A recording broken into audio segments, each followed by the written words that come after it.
Muchísimas gracias por continuar con nosotros. Bueno, estamos viendo el poder de las ideas, pero ahora vamos a ver el poder que estas ideas han tenido en los medios masivos de comunicación y especialmente en el cine. Nos encontramos con Juan José Nagnún, ¿verdad? Cineasta, que ha trabajado en proyectos de cine y también ha estudiado lo que es la naturaleza propiamente del cine. Juan, ¿qué te ha parecido esta serie y qué puedes decirnos acerca del impacto de las doctrinas o de las ideas en las mentes y en las conductas de las personas?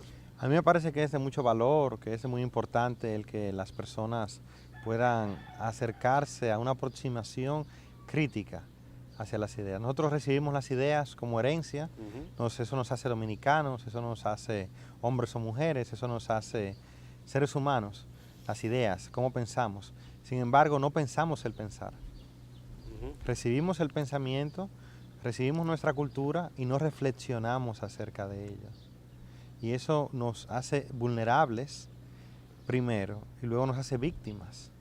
Y al final entonces nos convierte también en victimarios, porque promovemos esas ideas, las proyectamos, las continuamos y son ideas que de principio no glorifican a Dios, porque son ideas que continúan aquella mentira satánica con la que se fascinó a Eva, según nos cuenta el apóstol Pablo en la epístola a los Corintios. Eva quedó fascinada con esa idea de que seríamos como dioses. ¿Crees que esta idea se ha ido, digamos, desarrollando y extendiendo en todo el trayecto de la historia de la humanidad? Es una idea que encontramos en los jeroglifos egipcios, una idea que encontramos en las tablillas de Sumeria y de Babilonia, es una idea que encontramos en los textos griegos, es una idea que luego los romanos la promovieron más, es una idea que entonces llega a Europa, que Europa la exporta, pero es una idea también que está en las mitologías de los pueblos americanos. Es una idea también que se promueve en la gran cultura china, la gran y antigua cultura china. Es una idea que está imbrincada dentro del budismo. El budismo es quizás su manifestación más directa. Para el budismo todo es Dios. Juan, hay personas que podrían pensar que se exagera cuando se habla del poder de las ideas. Por ejemplo, relacionar a Darwin con la Segunda Guerra Mundial y con Hitler, relacionar la tragedia en Columbine con ideas precisamente del nihilismo y de Nietzsche. Alguien podría decir, no, se está exagerando. Sí, hay personas que dicen, personas muy conscientes, cultos. Le estoy hablando porque aquí sabemos quién es, del secretario de Gabriel García Márquez. Él llega a decir que la filosofía está detrás de la cultura. La filosofía está detrás de la cultura. Buen aporte. Sí, y lo vemos. Y cuando las personas no quieren observarlo, pues tienen que cegarse los ojos. Porque sí, ciertamente hay una cultura imbrincada en la filosofía de Nietzsche, en la filosofía de Darwin, que Darwin, aparte de ser científico, era filósofo, y Darwin se consideraba filósofo naturalista. O sea, un filósofo que trataba de explicar cómo era la naturaleza, cómo funcionaba. Y su concepción llegó a ocupar y a secularizar la ciencia. Y ahora vemos que la ciencia prefiere engañarse a sí misma, con ideas y teorías que ella misma tiene que desmentir 20 o 30 años después, que cambiar el postulado de Darwin. Porque Darwin y su teoría de una evolución por mejoría a la fuerza no se justifica en el mundo. Yo menciono en el libro acerca de la teoría colaboracionista, que es una teoría que se está abriendo paso. Estamos hablando de tu libro El tiempo del cine. Que se está tratando de abrir paso en los medios de las ciencias naturales, porque se sabe ya y es evidente que las sociedades y tampoco los ecosistemas se mantienen en confrontación. Eso lo vimos en la Segunda Guerra Mundial. Europa lo aprendió bajo sangre y fuego, que las sociedades no se mantienen en confrontación, se destruyen. Y Darwin entendía que la confrontación era la base de la vida. ¿Sabía Darwin de la trascendencia de lo que estaba diciendo? Yo supongo que sí, porque aparte de que era un hombre muy culto, era un hombre que venía del país más educado en aquel entonces. Era un hombre inglés que se crió en la escuela dominical, porque para aprender a leer y escribir en Inglaterra del siglo XIX, disculpen, había que ir a la escuela dominical, porque ahí era que se enseñaba a leer y escribir. La escuela bíblica dominical. Que era la escuela bíblica, porque se aprendía a leer con la Biblia. Aún no se había enseñado los procesos de aprendizaje seculares. O sea, los niños aprendían a leer leyendo las escrituras, leyendo a Génesis. Y Darwin leyó a Génesis. Y por un momento, por una decisión que nosotros como cristianos entendemos que vino del maligno, él decidió contrarrestarlo y recibió apoyo y ahora mismo somos menos las personas que entendemos a la evolución como lo que es, una falsedad. ¿Entiendes tú que Darwin estaba consciente de su maldad? O mejor dicho, ¿se le puede atribuir maldad a Darwin o se le puede ver como una persona que simple y llanamente se equivocó? Darwin tiene como, bueno, la Biblia dice por sus frutos, Eso los pienso. conoceréis. Y ciertamente Darwin tiene muchos defensores porque gran parte de las frases que se le atribuyen a él, con las que la teoría de la evolución se popularizó, no son de él. Son de un seguidor que se llama Herbert Spencer, que sí era una persona que parecía, incluso le decían el bulldog de Darwin. Herbert Spencer era mal hablado, era mal educado, era una persona desagradable, era una persona que debatía con insultos con los grandes cristianos de aquel entonces. Hay que ver que Darwin y Charles Spurgeon son personas casi contemporáneas. Claro, claro. Cuando vino el boom, precisamente Spurgeon lo combatió. Spurgeon lo combatió y Spencer combatió a Spurgeon. Spencer, con una figura que no es conocida, prácticamente, salvo en la ciencia sí se conoce. Y Spencer toma los postulados de Darwin y los lleva, y la gran frase que dice que sobrevive el más fuerte no está en el libro de Darwin. El origen de las especies según la selección natural. Está en los escritos periodísticos, porque Spencer era periodista y publicaba en los periódicos de Herbert Spencer. Y Herbert Spencer es que la mayoría de los científicos quieren rechazar porque sí, sus frutos fueron muy malos. Eran piñas agrísimas. Son las piñas agrias, es el nazismo, la piña agria de la eutanasia, la piña agria de la eugenesia, la piña agria de la transgenesia. Ese intento de convertir de incluso llegar a hacer parir a seres humanos con monos para justificar una combinación del ADN de ambos. Y es algo que los científicos ya no lo pueden mencionar, pero ocurría hasta en los años 80. Se hacía prácticas con el ADN de los simios y el ADN humano para tratar de combinarlo. Imagínense qué ser iban a hacer de esa combinación. Gracias a Dios era imposible que naciera porque nosotros tenemos la imagen de Dios. Pero esos intentos eran cosas horrorosas. Pienso que cuando la gente habla de la ciencia, ¿verdad? Olvida el aspecto ético de la ciencia y la condición humana. Lo borra. Porque ciencia por ciencia es buena. Ciencia en sí es como buena. Conocimiento. Como conocimiento. Como búsqueda del conocimiento. Como búsqueda y como progreso. Porque no estamos en contra del progreso. Claro, el progreso que produce la ciencia observacional, el progreso en la medicina, el progreso en los medios de comunicación, el progreso en el transporte, el progreso en el uso del tiempo. Es algo que son bendiciones del Señor. Claro. Pero entonces, ¿qué sucede cuando la ciencia no va acompañada de la ética? Entonces descubrimos que la teoría de Einstein, la importantísima teoría de la relatividad, que no niega para nada la escritura, y al contrario, cuando uno la revisa, simplemente le sirve de cercanía. Vemos que esa teoría se puso en práctica con las bombas atómicas. Entonces hay un problema de ética, un problema que los científicos, que en el laboratorio de Los Álamos, Laboratorio Nacional de Los Álamos, que en el proyecto Manhattan fue el proyecto que ellos lo prepararon, ellos se dieron cuenta del error que habían cometido, porque era como abrir una caja de Pandora, ponerle a las puertas de la humanidad la destrucción. También menciono en el libro un caso que es patético, el que las máquinas de escribir son posteriores como invento a las ametralladoras. ¿Y qué connotación tiene esto? Una connotación negativa porque se escribió esa frase de Quino, se la tomó a él, se diseñó cómo matar primero antes que cómo escribir primero. Entonces, la tecnología de las ametralladoras, una tecnología muy fina, que permite que las balas salgan mucho más rápido, sin calentar. Es una tecnología de manejo de calor, de disipación térmica, que después sirvió muchísimo en los vehículos de motor.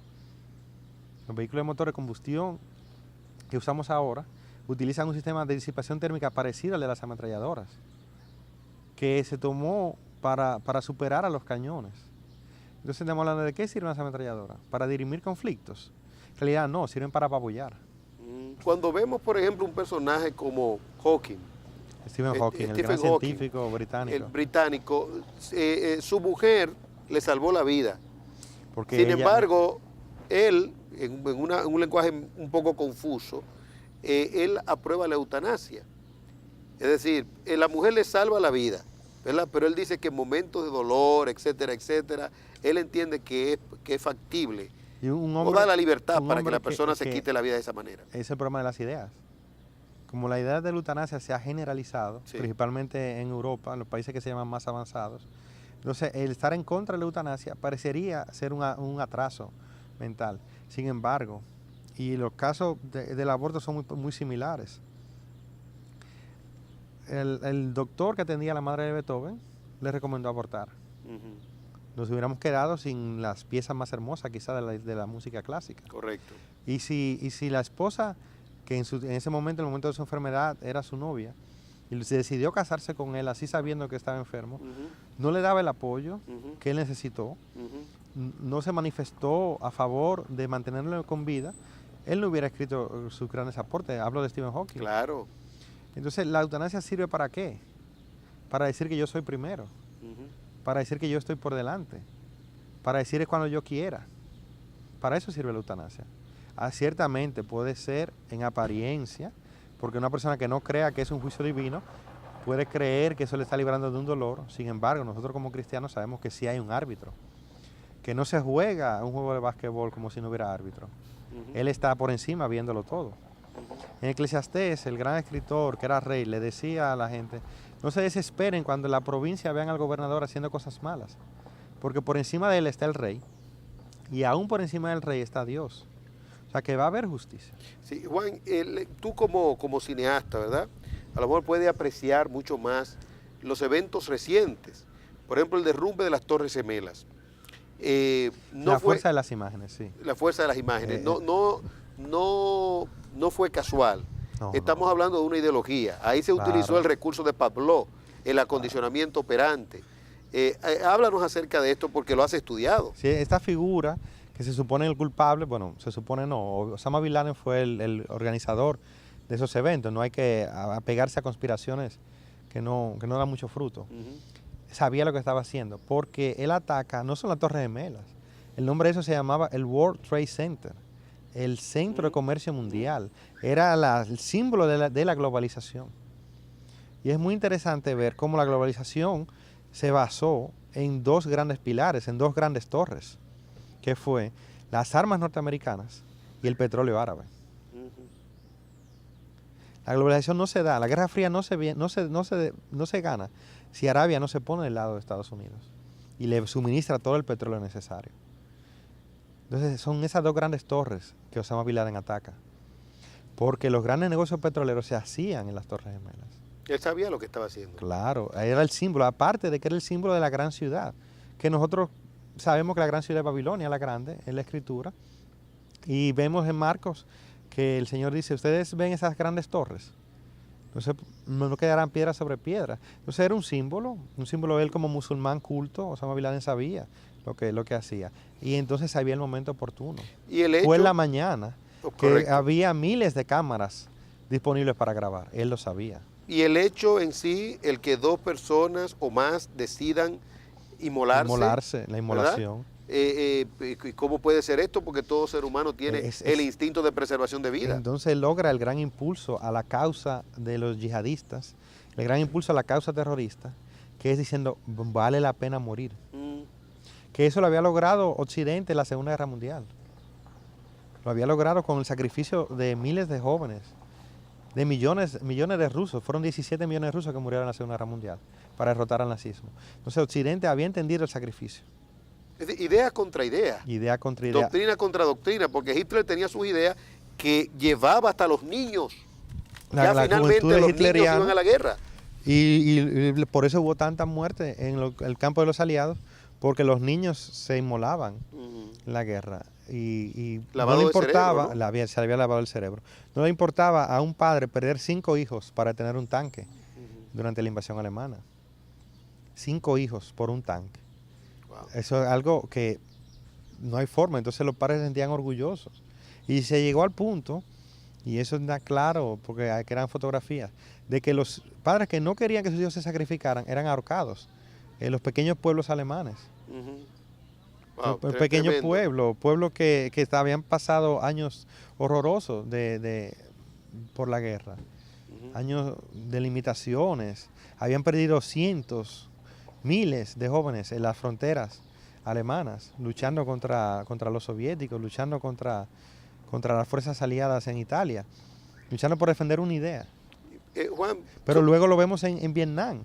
En Vietnam los vietnamitas se sacrifican hasta lo sumo. ¿Usted sabe cuántos muertos hubo de Vietnam? Según el Departamento de Estado norteamericano, ¿cuántos muertos declarados de vietnamitas? 2 millones de vietnamitas murieron. ¿Y en el caso de los japoneses? Los japoneses se inmolaron al punto tal que un director de cine, porque estamos hablando de cine, claro, aunque no parezca, un director de cine, Akira Kurosawa, cuenta en su autobiografía que él estaba presto a suicidarse si el emperador pedía por radio que se suicidaran. Pero que miles de soldados se suicidaron. Se inmolaron los aviones, eran cohetes que iban de manera precisa a los buques norteamericanos. A los buques aliados, y se metían dentro de la cabina del capitán. Lo bueno es que de todo esto tenemos imágenes y el telespectador puede apreciar realmente los hechos de la historia. Que es muy importante, porque en la antigüedad las guerras se glorificaban. Por ejemplo, tenemos textos griegos como la Ilíada, que es una glorificación de la guerra, aunque en el centro de la Ilíada, como es un texto sincero, vemos el dolor que produce. Y su protagonista muere varios cantos antes del final. Entonces, vemos que la guerra es muy dolorosa. Y la madre del protagonista lo llora. Y le pide que no vaya a combatir al día siguiente, porque esa va a ser su última batalla. Sin embargo, como la guerra se ve glorificada, él decide ir. Ese Aquiles le dice a su madre: sí, yo prefiero morir mañana, porque mejor una vida breve que una vida con poca gloria. Y ese pensamiento se siguió manteniendo y ha hecho tanto daño a la humanidad, ha provocado tanto derramamiento de sangre, que es el mismo pensamiento de Caín.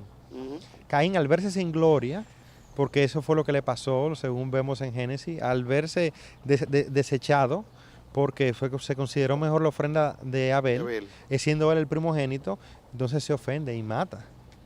Mata a su hermano Abel. Entonces, ¿a dónde nos llevan las ideas? ¿A dónde nos llevan?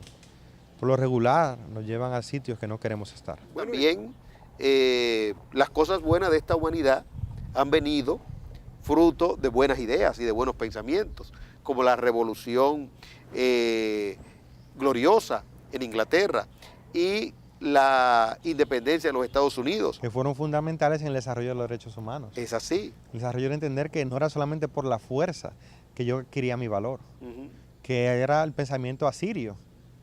Pues vemos el pensamiento asirio, el pensamiento que describe la Escritura, que le dice el Rabshacés, le dice a los pobres en Jerusalén: no se lleven de Ezequiel, no se lleven del rey Ezequías, su Dios no lo va a librar, porque ningún otro Dios ha librado su ciudad de mis manos. Dice: yo tengo la fuerza, le dice el sirviente del rey asirio. Y ese pensamiento la humanidad lo mantuvo. El que tiene la fuerza tiene el poder. Pero también, Juan, ver la diferencia entre la Revolución Francesa y la independencia de los Estados Unidos, que una fue con una filosofía de tendencia ateísta, hipócrita, de dualidad. Que luchaba por un hombre nuevo, y mientras le cortaba la cabeza al viejo. Correcto. Entonces, ¿desde dónde iba a salir el nuevo? Y decían: va a ser abonado de la sangre del hombre viejo. Pero la destrucción no crea. Eso es un error. Es una idea por eso el Big Bang es una idea que choca tanto con el sentido común. O sea, el universo sale de la destrucción. Choca. Pero es una idea que se mantiene porque es la misma idea desde el principio. Y una explosión tan maravillosa que queda todo ordenado. Eso va en contra del sentido común. Entonces uno ve los científicos, pero tiene que ir, dice: ¿y cómo va a ser si esta gente ha estudiado y son muy inteligentes y se han preocupado y son sinceros? Hay muchos que son sinceros, claro, no creen eso. Y uno dice: sinceramente engañados. Porque están engañados. Y espíritu de error. Han recibido el espíritu del error porque no les agradó en su corazón el servir a Dios. Y es tan sencillo, ¿verdad? Porque la verdad es sencilla. Después que damos tanta vuelta, caemos en lo sencillo. Sí, en pasos simples. Simple. Y el Señor se tomó 6 días para Sí, darlos. sí. Y la gente dice, pero ¿cómo se va a crear en 6 días? Dice, pero más difícil es que sean por más tiempo. Ujú. Más complicado es creer que fue en 15.000 millones de años. Sí. Al contrario, Se necesita más fe. se necesita mucha más. Sí. Se necesita incluso, ya casi no fe, se diría ingenuidad. Sí. Juan, quisiéramos seguir hablando sin pausa, pero hay que hacer una pausa. Sí, claro. Entonces ya cuando retornemos vamos a hablar del cine propiamente, ¿verdad? Cómo el cine influye en las personas, en la manera de pensar. A mí me encanta el cine.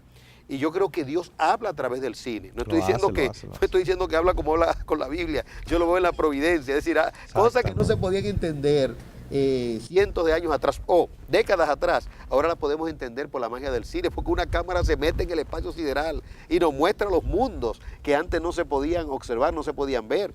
Y se puede meter una cámara hasta en una célula. De la célula. Y en el vemos cuerpo. la maravilla de la creación. Todo, Dios mío. Y entonces se confirma lo que decía el Salmo, que dentro del embrión se surgen los huesos. Wow, y ahora lo podemos ver. Y eso puede ser estudiado y puede ser observado. E incluso se le exige a las mujeres embarazadas que se hagan trabajo para ver cómo va el feto. Por dentro, ¿no? Que se pueda ver a través de la radiografía y de exámenes más sofisticados hoy en día. Y se ve el rostro.